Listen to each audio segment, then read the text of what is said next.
Bonjour, aujourd'hui nous allons parler des planchers chauffants. Je vous conseille de regarder les vidéos parlant du plancher chauffant 1, 2 et 3. Mettons-nous en situation. Vous êtes sur un chantier, le client arrive et vous demande comment vous allez mettre en place son plancher chauffant. Nous allons donc lui expliquer les différentes étapes de pose de son plancher chauffant. Tout d'abord, préparation du support. À l'aide des plans et de l'étude, il faudra donc matérialiser l'emplacement et les ensembles répartiteurs. En deux, fixer l'ordre de réalisation des pièces afin qu'aucun croisement de tubes de raccordement ne se présente lors de la mise en œuvre. Nous allons procéder au percement des cloisons nécessaires pour le passage des tubes et des fourreaux. Ensuite, nous allons évacuer les gravats. Lorsque le système est en place, un plan doit être remis au propriétaire afin qu'il puisse, au besoin, localiser les conduits. Au moment des rénovations, il faut bien prendre soin de ne pas performer les différentes conduites.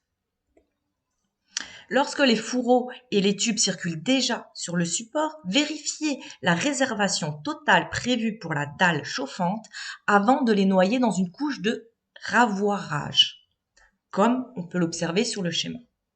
Avant la pose des panneaux, le nettoyage doit être réalisé avec soin. La surface du support doit être horizontale sans irrégularité et débarrasser les gravats. Rappel, les dalles flottantes s'exécutent cloison montée, huisserie posée, plâtre achevé, cheminée en place, doublage intérieur et isolation périphérique terminée. Seule la chape doit être encore à faire car les tuyaux sont sensibles aux coups et les panneaux isolants doivent être piétinés le moins possible. On peut toutefois réaliser le plancher chauffant avant montage des cloisons en réservant leur emplacement. L'isolation périphérique, ce sont des rouleaux de bandes autocollantes qui se posent sur tous les éléments verticaux qui sera en contact avec la dalle, comme le long des murs, parois, piliers, cheminées. La plaque isolante simple. Pour la pose des panneaux, commencez du côté du mur extérieur, bien les serrer contre la bande entre eux. Leur coupe est réalisée avec une règle et un cutter. Faites d'abord la première couche, puis changez le sens de pose. Les panneaux font en général 1 mètre sur 1,2 mètre. Pour la seconde couche, de façon à n'avoir jamais deux raccords qui se superposent. Pour le film plastique, bien le poser à ras de la bande périphérique et le maintenir avec des clous et rondelles enfoncées dans la paroi. Un recouvrement de 10 cm minimum est nécessaire entre les différentes bandes de plastique. On conseille une superposition de 30 cm. Le film doit être partout sur les panneaux isolants, sauf sur les dalles à plot et les panneaux déjà plastifiés, et posé de façon à éviter les plis. Pour les panneaux de treillis soudés, bien réfléchir avant de couper les plaques de façon à bien avoir le moins de chute possible. Pour la coupe, on va utiliser une pince Monseigneur. La meuleuse risque de faire fondre et percer le film plastique. Pour le raccordement des plaques entre elles, utilisez du fil de fer. Veuillez à bien relier les deux extrémités vers le bas pour éviter tout risque de dégradation des tuyaux. La zone de garde des tubes, par rapport au mur fini, est de 10 cm, 20 cm des conduites fumées et des foyers à feu ouvert, trémies ouvertes ou maçonnées. Pour la mise en place des plaques isolantes à plomb, commencez par la face opposée à la porte, la pose des dalles s'effectuant jointement par blocage des tenons et mortaises comme on voit sur le schéma. Réalisez des rangées complètes de dalles en respectant l'alignement des plots. Afin d'éviter d'éventuels points d'affaissement de la dalle au droit des murs, il est nécessaire d'enlever à la scie les tenons et mortaises des dalles mises en périphérique.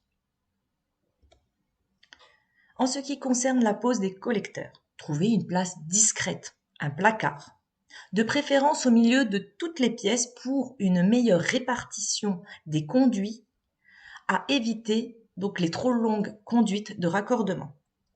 Les collecteurs doivent être toujours le plus haut que les boucles de plancher chauffant afin de pouvoir en assurer la purge. Le collecteur le plus bas doit se trouver à environ à 50 cm du sol brut pour faciliter le raccordement. Nous passons aussi au traçage des tubes. Pour faciliter la mise en place des clips et tubes, il est préférable de faire un traçage des réseaux à l'aide de bombes de couleur, généralement rouge pour le départ et bleu pour le retour.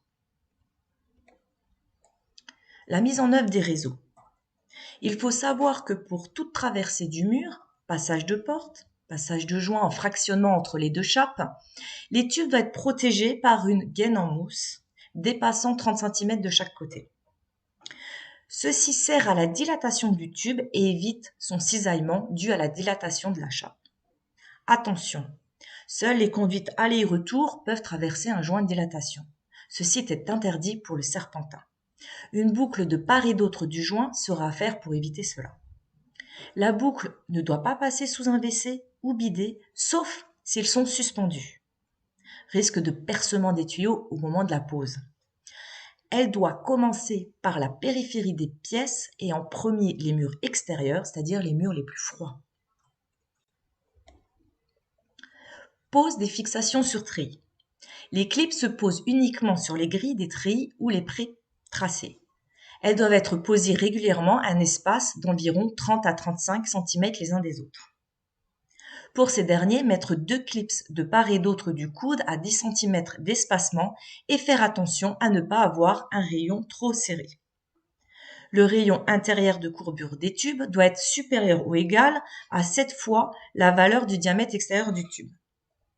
La bonne solution est de mettre d'abord tous les clips des coudes et remplir ensuite. Pour les tubes, partir du collecteur par le tuyau de départ et commencer par l'extérieur de la couronne. Couper le retube le plus droit possible, le cintrer, puis le raccorder au collecteur avec un raccord approprié. Dérouler la colonne